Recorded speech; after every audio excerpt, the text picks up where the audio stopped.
కనికరం గల మహారాజా, నీకు హృదయపూర్వకంగా నమస్కారం చెల్లిస్తున్నాం. స్వయంగా ఆత్మస్వరూపుడై మీరు మాతో మాట్లాడుతున్నందుకు, మమ్మల్ని సిద్ధపరచుకున్నందుకు మీ స్తోత్రాలు. మీ ప్రయాస వ్యర్థం కాకున్నట్లు మేమందరం కూడా పరిపూర్ణంగా తీర్చిదిద్దబడి, మేమందరం కూడా పవిత్రాత్మతో నిండబడి, నువ్వు ఆశించినట్లుగా భూలోకంలోనూ పరలోక రాజ్యంలోనూ స్థిరమైన కృపకు పాత్రగా ఉన్నట్లు మమ్మల్ని అందరినీ కూడా సిద్ధపరచమని నీ ప్రేమ గల దీపాలు సమర్పిస్తూ యేసు నామమున బతిమాలి వేడుచున్నాం తండ్రి. ఆమేన్. హల్లెలూయా, హల్లెలూయా, హల్లెలూయా. క్రీస్తునామమున మీకు అందరికీ శుభం కలుగునుగాక. ఆయన కృప, ఆయన మహిమ, ఆయన ప్రభావం మీ పైనను మీ తరాల పైన ఆవరించబడి మహిమ స్వరూపులుగా మార్చబడదురుగాక. ఆమేన్. జీవముగా తండ్రికి 2 వందనాలండి. మీ అందరికీ నా ప్రియవందనాలు చేస్తున్నాను. క్రైస్తవులు చాలామంది తిట్టుకుంటూ ఉంటారనే సంగతి మీకు తెలుసు. వాదోపవాదాలు ఆడతారని కూడా మీకు తెలుసు. ఎందుకంటే 1 తిమోతి 6:3 యేసు ప్రభువారు అదే చెప్పారు. వాదిస్తూ ఉంటారు. మీరు వాదించే వాళ్ళ మాటలు పట్టించుకోవద్దు, సద్భక్తి కలిగి జీవించాలని చెప్పి యేసు ప్రభువారు చెప్పారు. అంచేత మనకి వాదించడం వల్ల లాభానికన్నా నష్టాన్ని ఎక్కువ చూస్తాం మనం. అంచేత మనం సద్భక్తి కలిగి ఉంటే నష్టానికన్నా లాభాన్ని ఎక్కువ చూడగలుగుతాం.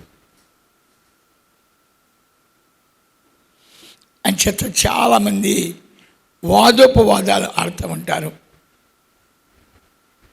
దానివల్ల ఎటువంటి వృద్ధిని పొందలేరు. దేవుడి స్తోత్రాలు. యేసు ప్రభు పుట్టాడు, పుట్టలేదు అనే సందిగ్ధ ప్రధానము ఎప్పటి నుంచో జరుగుతున్న కార్యం. సరే, వాళ్ళకంటే అనుకోవచ్చు, వాళ్ళ దగ్గర వాక్యం లేదు కాబట్టి వాళ్ళు అనుకోవచ్చు. కానీ క్రైస్తవులకు కూడా క్రిస్మస్ లేదు, యేసు ఎక్కడ పుట్టాడో తెలియదు, అక్కడ పుట్టాడేమో తెలియదు, ఎక్కడ పుట్టాడేమో తెలియదు, అసలు పుట్టాడో లేదో తెలియదు. ఇలాగా ఈ మాటలు కూడా క్రైస్తవులు మాట్లాడుతూ ఉంటారు. నేను ఇశ్రాయేల్ పట్టణం వెళ్ళినప్పుడు యేసు ప్రభు సమాధిని ఒక స్థలానికి తీసుకెళ్ళారు. సరే, మేమందరం కూడా మోకాళ్ళుని కన్నీరు కార్చి ప్రార్థన చేస్తాం. తండ్రి, ఎంత గొప్ప మహిమ స్వరూపుడివి, నువ్వు భూలోకంలో రావటం అనేది ఆశ్చర్యం. ఈ దరిద్రుని దర్శించడం అంతకన్నా గొప్ప ఆశ్చర్యం. ఈ దరిద్రుడు నీ బిడ్డగా ఉండాలని, ఈ దరిద్రుడు నీ కృపకు పాత్రుడవ్వాలని నన్ను నెతికిన మహేశ్వరుడా, నీకు 2 వందనాలని ప్రార్థన చేసుకున్నా. సరే, గ్రూప్ అంతా కూడా బయటకు వచ్చామండి. మేము వెళ్ళింది 52 మంది. 52 మంది కూడా బయటకు వచ్చాం. అయితే నువ్వు తినకపోతే ఇంకెవరు తినరా, బయటికి రాగానే ఎవరికి వాళ్ళే ఆ కొట్లు కొనుక్కున్నారు. మెల్లంగా ఒకటి నోట్లు వేసుకుంటా బయలుదేరాం. గైడ్ ముందుకు వెళ్తున్నాడు. ఈ లోపల ఒక ఆయన వచ్చాడు. మీరు ఇలా రండి అని ఆగేశాడు. ఓహో, ఇదేదో ప్రత్యేకమైన స్థలం ఉంటుంది, ఈ స్థలంలోకి మనం వెళ్ళాలని చెప్పేసి ఆయన కూడా పడేళ్ళాం. వెళ్ళిన తర్వాత ఆయన అంటాడు, మీరు వెళ్ళి దండం పెట్టుకుని చూసారా, అది యేసుప్రభు సమాధి కాదు. అక్కడ యేసుప్రభు చనిపోలేదు. సరేలేండి, మరి ఏంటి ఎక్కడ చనిపోయాడు? ఇదిగో ఇక్కడే చనిపోయాడు, ఇక్కడే యేసుప్రభు చనిపోయాడు. ఒక పావు ఫర్లాంగు లెంగ్త్లో చెప్పాడండి. అక్కడ ఏమీ లేవు. దూరాన్ని కొండ చూపించాడు. ఆ కొండ మీద సిలువేశారు. సమాధి నికోదేము ఇచ్చిన సమాధి ఇదే, అది కాదు, అది డూప్లికేటు. మోసం చేస్తున్నారు మీరు, అక్కడ మోసపోయారు మీరు, ఇది ఒరిజినల్ అని ఆయన మాట్లాడటం ప్రారంభించారు. మేము కన్ఫ్యూజింగ్. ఇప్పుడు ఇంతకీ యేసుప్రభు సమాధి ఏది? అయ్యో పొరపాటున అక్కడ ప్రార్థన చేసేస్తే ప్రార్థన వ్యర్థమైపోయిందే. అయ్యో కంగారుగా అక్కడ ప్రార్థన చేసాం, అయ్యో ప్రార్థన వ్యర్థమైపోయిందే, మళ్ళీ ఇక్కడ ప్రార్థన చేయాలి. ఒక ప్రార్థనకే చాలా కన్నీరు పోయిందే, మళ్ళీ రెండో ప్రార్థన. సమాధిగాడు ఇలా చూశారు, బట్టలు తింటున్నారు, మరమరాలు తింటున్నారు. గైడ్ తీసుకెళ్ళిపోయాడు. కానీ మేము వెళ్ళిన వాళ్ళలో 2 వర్గాలు విడిపోయాం. మాలో పేచి ముందర వెళ్ళిందే రైట్ అంటాడు ఒక దైవజనుడు. మాలో దైవజనులు ఉన్నారు. ఈయనంటాడు, ఇంకొక ఆయన అంటాడు కాదు, రెండోదే కరెక్టు, ఆ సమాధే కరెక్టు, ఈ సమాధి కాదు. ఇలాగా బస్సులో కూర్చుని భయంకరంగా వాదులాడుకుంటూ ఉన్నాం. అసలు యేసు ప్రభు ఎందుకు పుట్టాడు ఎప్పుడైనా తెలుసుకున్నావు? నువ్వు ఎప్పుడు నీ జీవితంలో తెలుసుకున్నావా? అసలు యేసు ప్రభు ఎందుకు పుట్టాడు? యేసు పుట్టాడు పుట్టలేడు ఎందుకు అలా ఏడుస్తాను? యేసు ప్రభు ఎవరి కోసం పుట్టాడు? ఎందుకు పుట్టాడు? పుట్టినట్టు ఎవరికి తెలుసు? నువ్వు ఎందుకు ఆరాధిస్తున్నావు యేసు ప్రభుని? యేసు ప్రభు ఎందుకు పుట్టాడు? ఎందుకు సిలువ మరణం పొందాడు? ఎందుకు తిరిగి లేచాడు? మరి సర్వలోకానికి ఆయన పుట్టినట్టు తెలియాలి కదా, సర్వలోకానికి ఆయన సిలువ మరణం పొందినట్టు తెలియాలి కదా, సర్వలోకం కూడా పాపం పరిహారం అవ్వాలి కదా. అవ్వలేదు. నా పాపాన్ని కడిగిన వాడా అని ప్రార్థన చేస్తున్నావు. ఎవరికి అడిగారు? చూద్దాం ఒకసారి. ఏప్రిల్ 2:14 కాబట్టి ఆ పిల్లలు రక్తమాంసములు గలవారైనందున ఆ ప్రకారమే మరణము యొక్క బలము గలవానిని అనగా అపవాదిని మరణము ద్వారా నశింపజేయుటకును. ఎందుకు పుట్టాడంటే ఆయన మనలో ఒక మానవుడిగా ఆయన పుట్టి పాప పరిహార్థ బలి చెల్లించి సాతాను శక్తి నుంచి విడుదలిచ్చి మన పరలోక రాజ్యం తీసుకెళ్ళడం కోసము ఆయన పుట్టాడండి. ఎవరు బంధించారంటండి? ప్రకటన గ్రంథం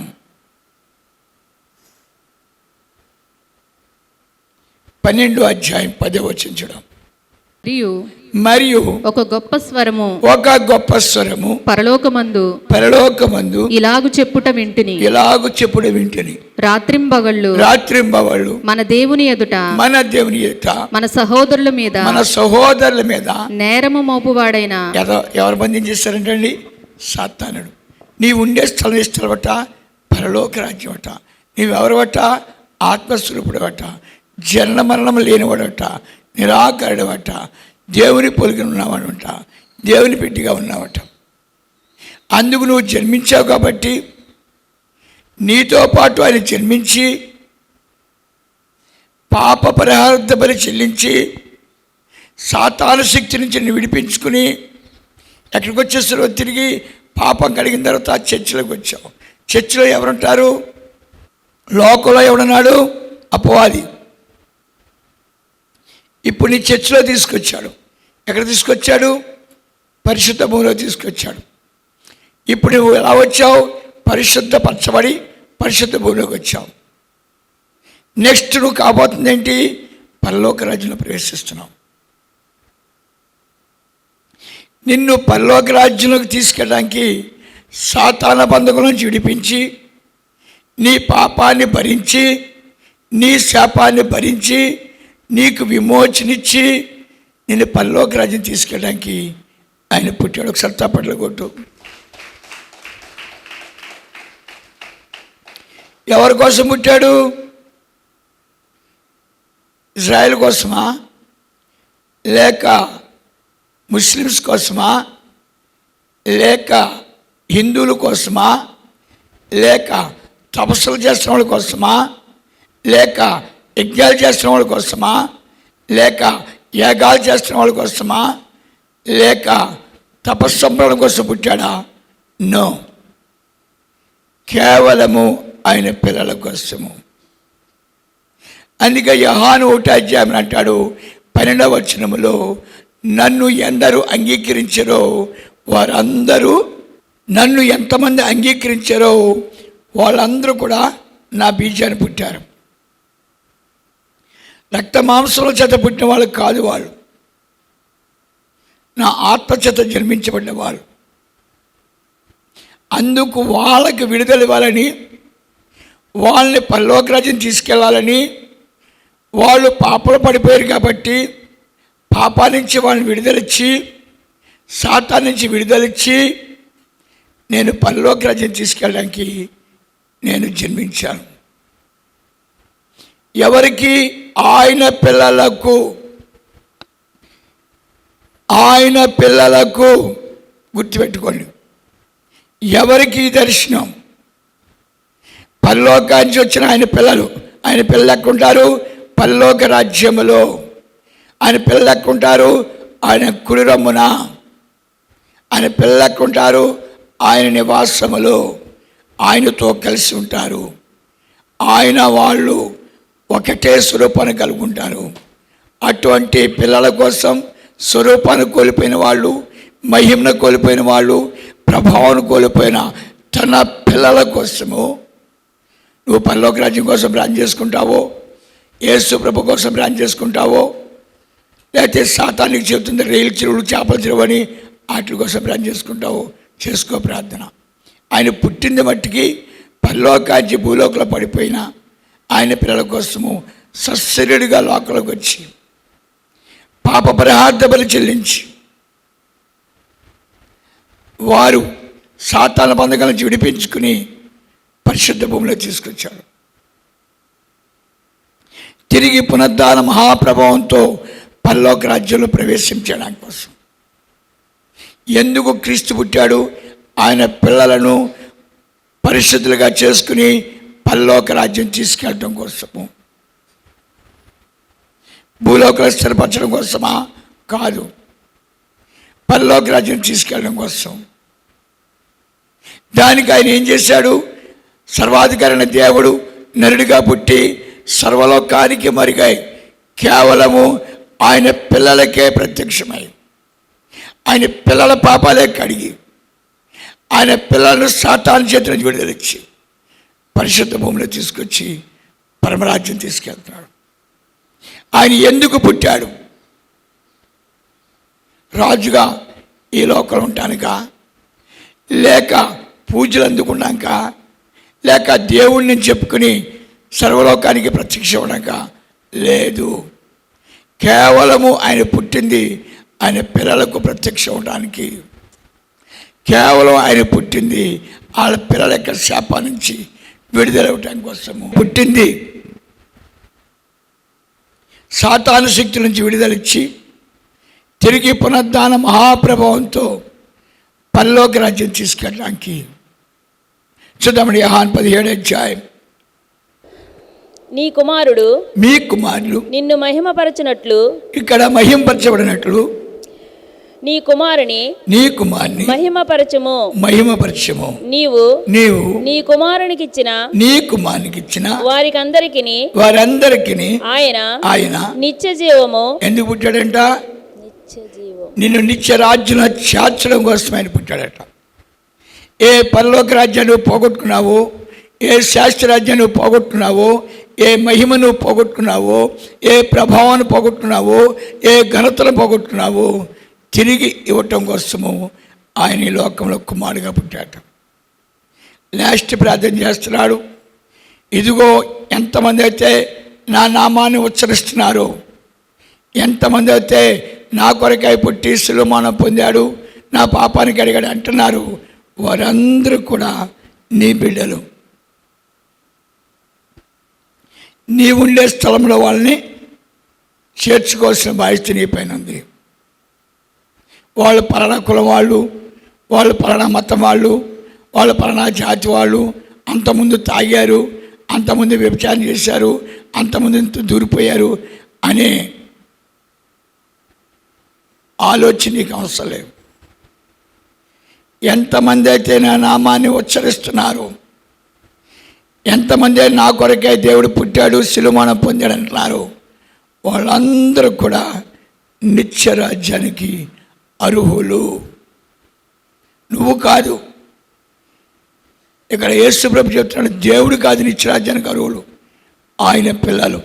భూలోకంలో ఉండగా ఎవరైతే యేసుని వెంబడిస్తున్నారో, భూలోకంలో ఉండగా ఆయన నామాన్ని స్తుతిస్తున్నారో, ఆయన నామాన్ని ఆరాధిస్తున్నారో వారే దేవుని పిల్లలు.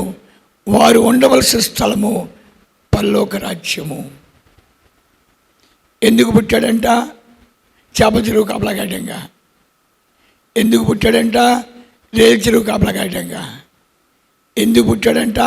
నీకు మాయరోగాల కోసం ప్రార్థన చేయడం కోసం. ఎంతకాలం మీకు మాయరోగాలు ఉంటాయి? ఎంతకాలం నమ్మకంగా ఉంటారు? యోహాను 1:5 చెప్తున్నాడు, ఆయన నమ్మిన వాళ్ళందరూ కూడా పరిశుద్ధాత్మ పొందుతారు. మీరు దేన్ని నమ్మారు? చేపల చెరువులు, రైలు చెరువులు, బిల్డింగులు, ధనాలు, కొడుకులు, కూతురు నమ్ముకున్నారు కాబట్టే మీకు పరిశుద్ధాత్మ రాలేదు. ఇప్పుడు మీరు ఏమవుతారు? నిత్య జీవాన్ని తీసుకెళ్ళడానికి వచ్చాడు, పాప ప్రార్థనలు చెల్లించాడు, ఆయన ప్రత్యక్షం అయ్యాడు, సాతాను బంధించాడు. ఇప్పుడు నువ్వు ఆయన నమ్మలేదు, ధనాన్ని నమ్ముకున్నావు.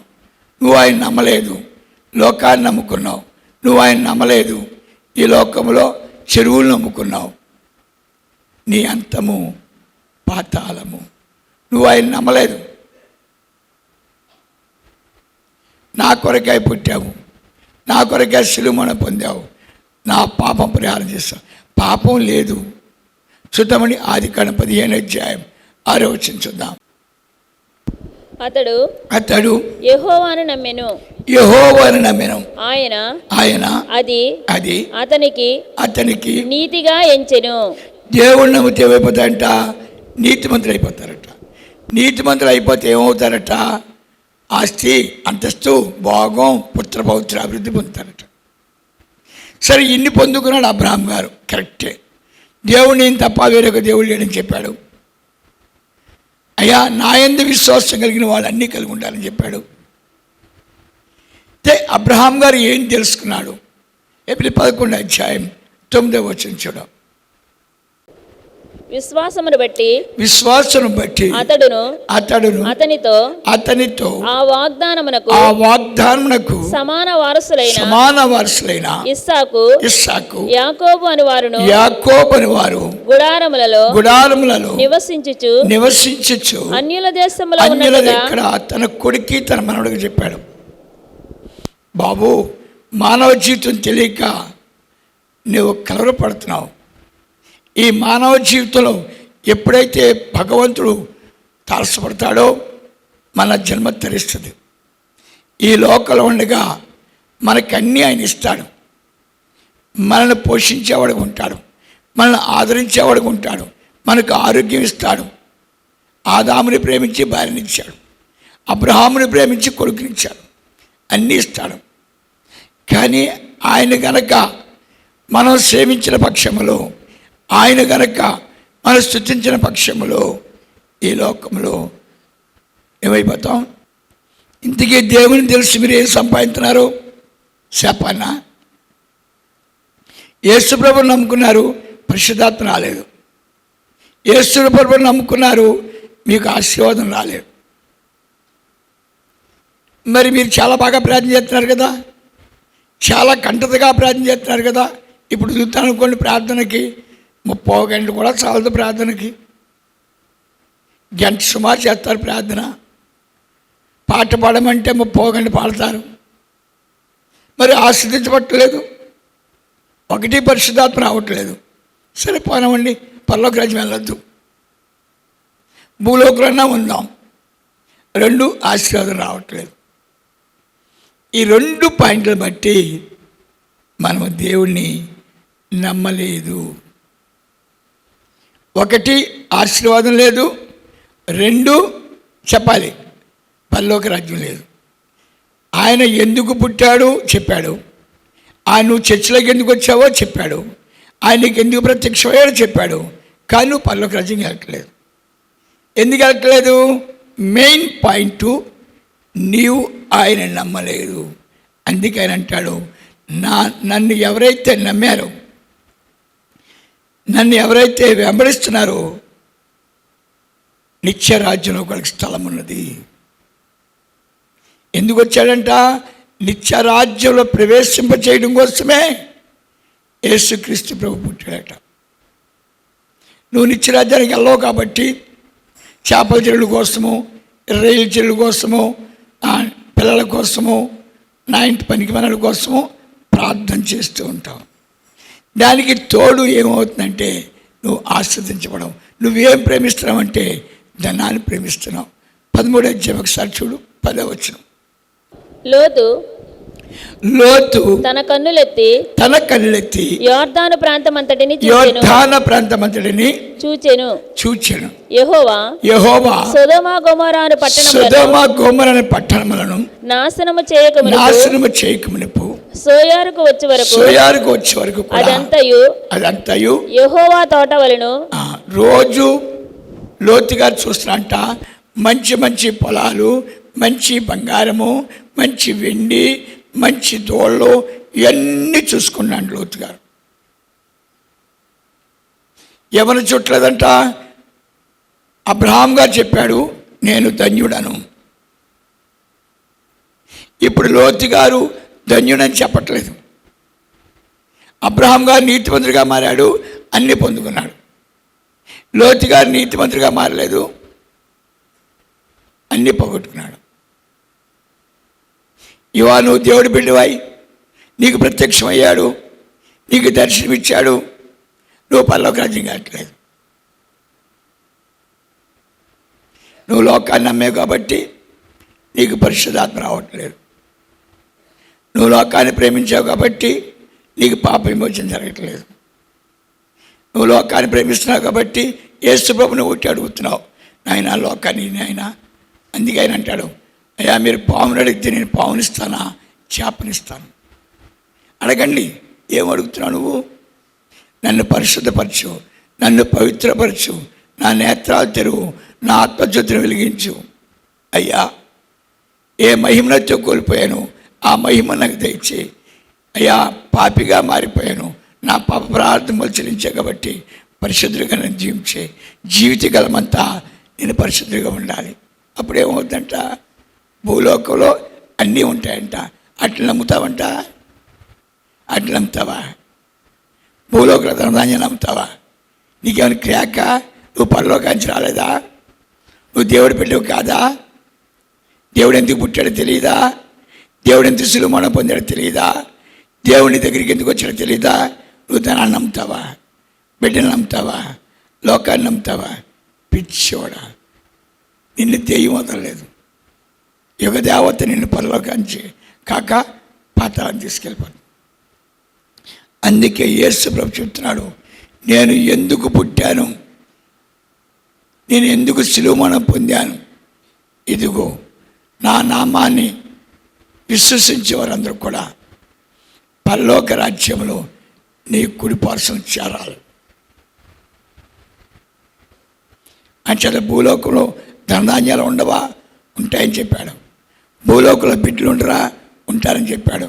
అబ్రహాం గారు చెప్పాడు, ముద్దు బిడ్డలకి ఇంత ఆశ సంపాదించాను, ఎంత ప్రార్థన చేశాను, ఎంత కన్నీరు కార్చానని చెప్పలేదు. ఆ మహాతండ్రి దర్శనము నా జీవితాన్ని ధన్యం చేసింది. మీరు కూడా తండ్రిని స్తుతించి ఆరాధించి ఆయన నామాన్ని గణపరిచి మీరు కూడా అన్నీ పొందుకోండి. యాకోబు అనగా రాష్ట్రంతా ప్రేమించాడట. నువ్వేం సంపాదించేవరా అని. ఇదిగో కర్ర. ఇవాళ దైవ దర్శనం పొందుకుని పాప విమోచన పొందుకుని నీతిమంతులుగా మారి దరిద్రులుగా ఉంటారా? ఎవరు చెప్పారు మీకు? రోగగ్రస్తులుగా ఉంటారా? ఎవరు చెప్పారు మీకు? అయ్యా పిల్లలు ఎలా ఉంటారని తాగుబోతులుగా ఉంటారా? ఎవరు చెప్పారు మీకు? ఫస్ట్ నువ్వు చేసింది ఘోరమైన పని. నీ కొరకై పుట్టిన దేవుడను, నీ కొరకై శిలువమరణ పొందిన దేవుడను, నిన్ను దర్శించిన దేవుడను, నీకు పరలోక రాజ్యానికి వచ్చామని తెలియజేసిన దేవుడను నువ్వు నమ్మలేదు. అందుకే నీ రోగం నీకు కూడా, నీ శాపం నీకు కూడా, నీ పాపం నీకు కూడా, నీ దుఃఖం నీకు కూడా, నీ దరిద్రం నీకు కూడా, లాస్ట్కి నీ ఆత్మ పాతాళము. అందుకు చెప్తున్నాడు ఆయన, నేను ఎందుకు పుట్టానంటే, నేను పుట్టి ఎవరిని దర్శించానంటే, అందుజమ్మా యోహాను 10:28 నేను వారికి నిత్య జీవమునిచ్చుచున్నాను. ఏమిస్తాడంట? నిత్య జీవమును. ఎందుకు కనపడ్డాడు నీకు? ఎందుకు వచ్చాడు దగ్గరికి? నిత్య జీవమునివ్వడానికి. ఎందుకు బాబుని తీసుకున్నావంట? ఎందుకు సంఘంలో కాలు పెట్టావంట?